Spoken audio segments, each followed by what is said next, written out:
Hello and welcome to the Antiquarian Outlook for week 47 of 2025, starting November 17th.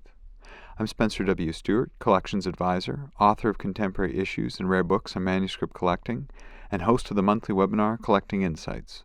For more details on my services, publications, and programs, follow the links below, along with links to the various auctions we'll discuss in this program. On to last week's results. Tuesday, Burgersdijk and Niermans had their first session of book sales. There were 298 lots offered, of which 259 sold, making for an 87% sell-through rate. Highest price realized was for lot 179. This MCS estimates were set at 15,000 to 16,000 euros, realizing 17,000 euros. A lot that exceeded expectation was 200. This 1955 Olympia Press edition of Nabokov's Lolita. Estimates were set at 600 to 700 euros, realizing 1,400 euros. Still with Tuesday, Pandolfini had books, manuscripts, and autographs. There were 219 lots offered, of which 208 sold, making for a 95% sell-through rate. Highest price realized was for lot 134, this Napoleonic-era publication connected to Egypt. Estimates were set at 35,000 to 40,000 euros, realizing just above 44,500 euros. A lot that exceeded expectation was 7, Tritemio's publication from 1518, the oldest known source of the so-called witches' alphabet. Estimates were set at 2,500 to 3,000 euros, realizing 9,825 euros. Finishing off Tuesday, Kestenbaum and Company had auction of Hebraica and Judaica, rare printed books and manuscripts. There were 371 lots offered, of which 220 sold, making for a 59% sell-through rate. Highest price realized was for lot 193, a liturgical Ashkenazi manuscript from around 1746. Estimates were set at 20,000 to 30,000 US dollars, realizing 38,000 US dollars. A lot that exceeded expectation was 121, this Kabbalist publication of Torah portions read mostly during the winter time, published around 1740. Estimates were set at 1,000 to 2,000 US dollars, realizing 8,165 US dollars. On to Wednesday, Bonhams had books, atlases, and manuscripts. There were 236 lots offered, of which 203 sold, making for an 86% sell-through rate. Highest price realized was for lot 83, a manuscript amulet roll comprising of texts of Middle English prose related to lay Sunday observances, executed in the 15th century. Estimates were set at 20,000 to 30,000 pounds, realizing 95,650 pounds. A buy-in of note, Lot 174, this first edition in German of James Joyce's Ulysses. Estimates were set at 7,000 to 9,000 pounds. Next sale, Christies had from the collection of Léon Parcé. There were 96 lots offered, of which 87 sold, making for a 91% sell-through rate. Highest price realized was for lot 69, Isaac Newton's Natural Philosophy to the Principles of Mathematics, published in 1689. Estimates were set at 100,000 to 150,000 euros, realizing 825,500 euros. A lot that exceeded expectation was 21, René Descartes' Principia, published in 1644, annotated considerably by a 17th century reader.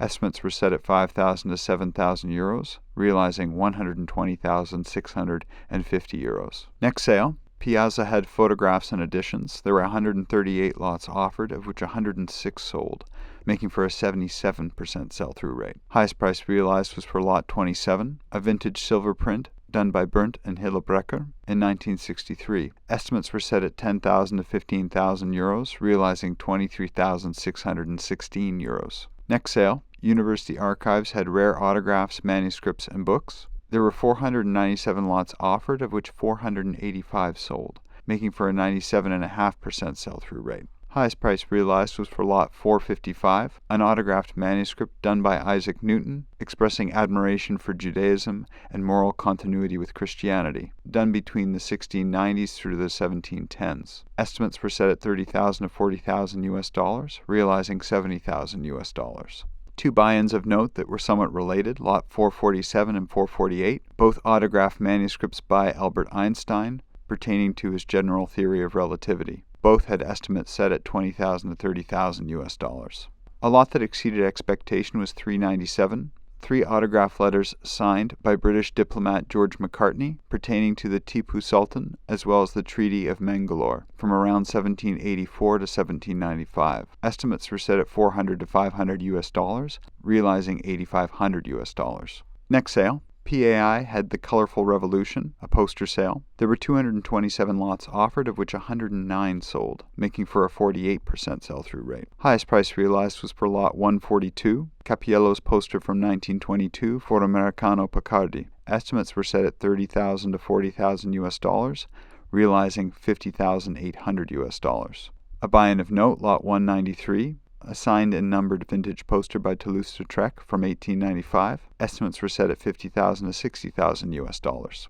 A lot that exceeded expectation was 231, this vintage Metlikovich poster from 1910. Estimates were set at $8,000 to $10,000, realizing $20,320.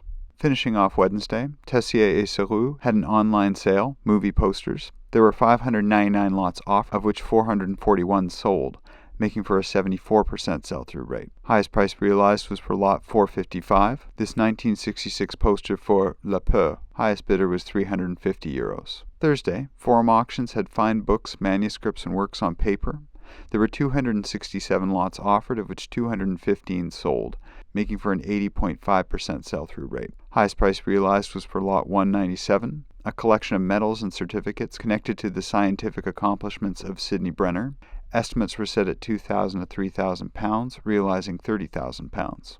As well as lot 151, a jeweled binding and calligraphic manuscript done between 1905 and 1912. Estimates were set at £12,000 to £18,000, realizing again £30,000. A buy-in of note, lot 28, this 15th century manuscript done in northern Italy. Estimates were set at £15,000 to £20,000. Next sale, PBA Galleries had photography, art, and illustration. There were 384 lots offered, of which 181 sold, making for a 47% sell-through rate. Highest price realized was for lot 349, this 1956 poster for Invasion of the Body Snatchers. Estimates were set at $2,500 to $3,500, realizing $1,625. A buy-in of note, this 5-volume publication of masterpieces selected from the ukiyo-e school between 1906 and 1909 in its first English translation. Estimates set at $4,000 to $6,000. Next sale. Potter & Potter Auctions had fine books and artwork from the George D. Lacey and Louis A. Irmo collections. There were 641 lots offered, of which 618 sold, making for a 96% sell-through rate. Highest price realized was for lot 269, this first edition copy of Herbert's Dune. Estimates were set at $8,000 to $10,000, realizing $20,000. A buy-in of note, this first edition of Fairfax, The Troubled Pool and Other Poems, illustrated by Lionel Lindsay. Estimates were set at $2,000 to $4,000. A lot that exceeded expectation was his first edition review copy of Asimov's The Naked Sun. Estimates were set at $400 to $800, realizing $5,500. Next sale, Swan Galleries had printed and manuscript Americana. There were 360 lots offered, of which 315 sold, making for an 87.5% sell-through rate. Highest price realized was for lot 17, this unpublished diary of a lieutenant serving in the invasion of Quebec, dated 17th March to 6th December 1776. Estimates were set at $70,000 to $100,000, realizing $76,200. A buy-in of note, lot 201, a commission issued to 2 church representatives by Brigham Young. Estimates set at $25,000 to $35,000. A lot that exceeded expectation was 156, a manuscript of Connecticut Masonic rituals from 1797 to 1819. Estimates were set at $600 to $900, realizing $17,780. Next sale, Bonhams had Deeds Not Words, a woman's suffrage collection. There were 80 lots offered, of which 48 sold, making for a 60% sell-through rate. Highest price realized was lot 1, an advertising post for the suffragette. Estimates were set at £2,000 to £3,000, realizing just above £46,000. A buy-in of note, lot 50, a complete tea service designed by Sylvia Pankhurst from 1909. Estimates were set at £10,000 to £15,000. Next sale, Sotheby's had books and manuscripts.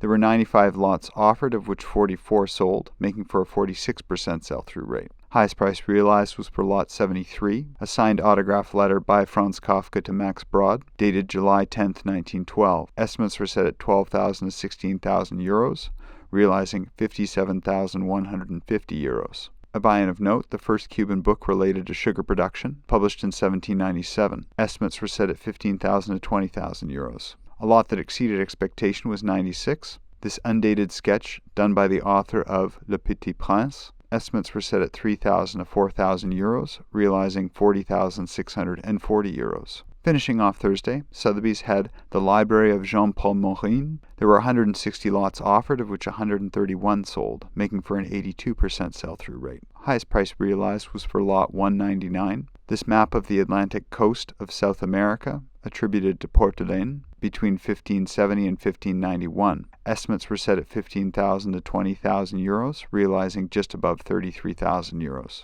A buy-in of note, lot 109. This folio, done by Audebert, of various exotic birds, published between 1801 and 1802. Estimates were set at 40,000 to 60,000 euros. For a hyperlinked list of next week's auctions we have an eye on, please get in touch with us directly. And as always, the Antiquarian Outlook is totally independent. Its producers do not hold inventory, nor do they represent any consignments or acquisitions mentioned.